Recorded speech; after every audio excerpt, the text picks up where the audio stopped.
final video on the testimonial series. Clearly it's not a singing challenge. I don't know, it's been a long day and I'm just excited about testimonials. So this last video is about how will you use these testimonials and get you thinking along the range of things you could do. So as we've discussed throughout this series, you could have a written testimonial. You could have a video testimonial. You could have something on, if it's written, where are you going to put it, right? Obviously, I work with chiropractors a lot. Classic ways that chiropractors would use this is in their waiting room. They might have a series of posters on the wall with images of, smiling, happy customers with the testimonial beside it in an area where they tend to have to stand and wait to do something. So then they get to look at it, and that content is exciting. You could also have it in your waiting room. Sometimes people have a testimonial book in their waiting area. But the other options that you have that are pretty standard is you must, in fact, this isn't even an option. You really need to have testimonials on your website.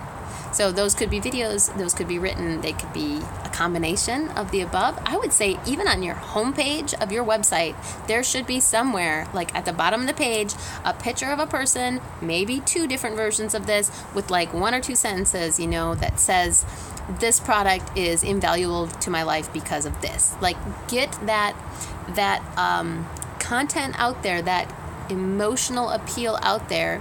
And it also produces something we call in marketing world social proof.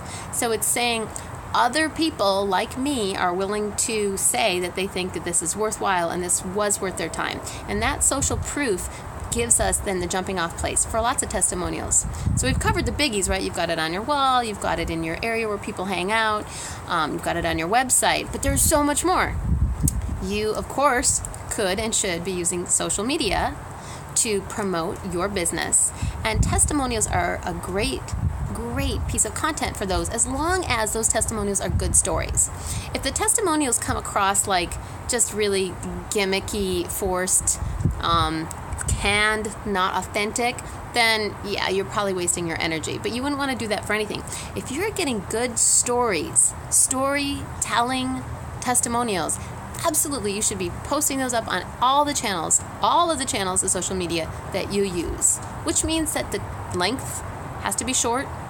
So whether it's a written format with a great picture, you could post that everywhere. I mean, I see amazing testimonials of chiropractors I work with, or they show a picture of them with a patient and they have just like a couple paragraphs of that patient's story and their, what they've experienced. It could be a short video that you're posting on Instagram, on Facebook, on Twitter, a link to it, like whatever formats you use. Heck, you can Snapchat this stuff if you're into that, right? A happy patient. It can be anything, but just start putting this content out there, like lots of it. And then people will start liking it, and people will start writing comments about, yeah, I had experienced that too, and that's so great, and I just love coming to see this person, or I love their services, or I love benefiting from them. Like, that's the deal. That's what you're looking for. I have one more wacky idea, and this is really not for the novice, but there's a thing that happens when we tell stories live that really reaches into people's hearts. And it's an idea that I haven't executed, but I'd love to see one of you go for. I've been working with a chiropractor friend of mine, and we've been talking about doing this in his practice. And that's having a story night where we would take like 5 or 6 patients who we know had really just interesting life experiences, not just by being a chiropractic patient, but by being involved in that community, the community that this chiropractor is creating, which is a very proactive, like empowerment, finding your voice and finding out that you can have an extraordinary life by, making different choices with not just your nervous system, but your nutrition and all the other things that can go into that world. And so we've talked about, what if we had people do like a live story slam, for a lack of a better word. It's a hot topic right now, and people love to show up for things like that. People really enjoy